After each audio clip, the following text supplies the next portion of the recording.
Dünyada ve ülkemizde gündem çok hızlı bir şekilde değişmektedir. Unutulmamalıdır ki 2 yıla yakındır Gazze'de büyük bir vahşet uygulanmaktadır.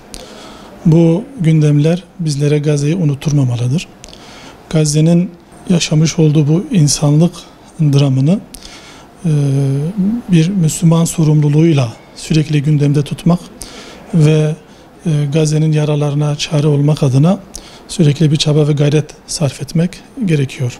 Bu hususta her Müslümanın bu bilinçle hareket etmesi gerektiğini ifade ediyoruz. Bu hususta her insanın yapabilecek bir şeyleri olduğunu düşünüyorum.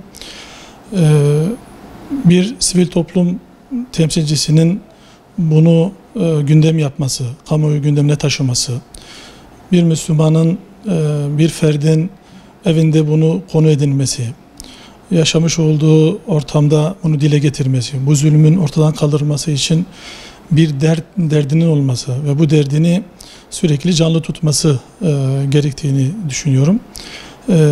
Bu anlamda her Müslümanın Gazze konusuyla ilgili yapması gereken bir şeyler olduğunu ifade etmek istiyorum. Boykot en önemli silahlardan bir tanesi.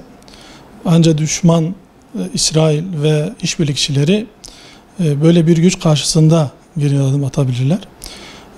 Bir Müslümanın Müslüman ciddiyetiyle bu ürünlere boykot etmesi onun aynı zamanda bir sorumluluğudur. Bu sorumluluğu da yerine getirirse inanıyorum ki bir nebze de olsa bu anlamda Gazze'deki kardeşlerine karşı bir vefa borcunu ödemiş olur diye düşünüyorum. Evet, maalesef Gazze'de hala katliamlar devam ediyor. Hatta artarak devam ediyor.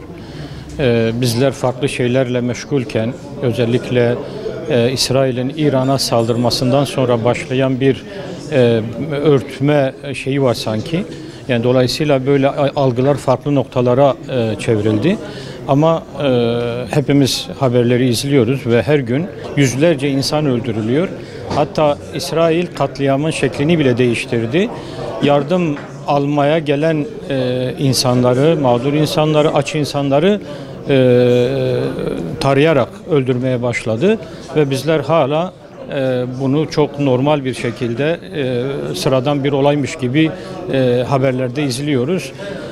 Bu normal değil değerli kardeşlerim. Özellikle İsrail'in bu katliamlarını biz onurlu halkın, özellikle onurlu Gazze halkının bu karşı yapılan soykırımına karşı bizler sesimizi daha fazla yükseltmeliyiz. Yani gündelik konuşmalarımızda yapabileceğimiz ne varsa, yani konuşabilen konuşsun, yazabilen yazsın, çizebilen çizsin, boykot edebilen bunu çok daha ciddi bir şekilde yapsın. Ama Gazze'yi unutmayalım. Gazze'de hala insanlar ölüyor ve artarak ölüyor. Lütfen daha fazla uyanık olalım, daha fazla dikkat edelim.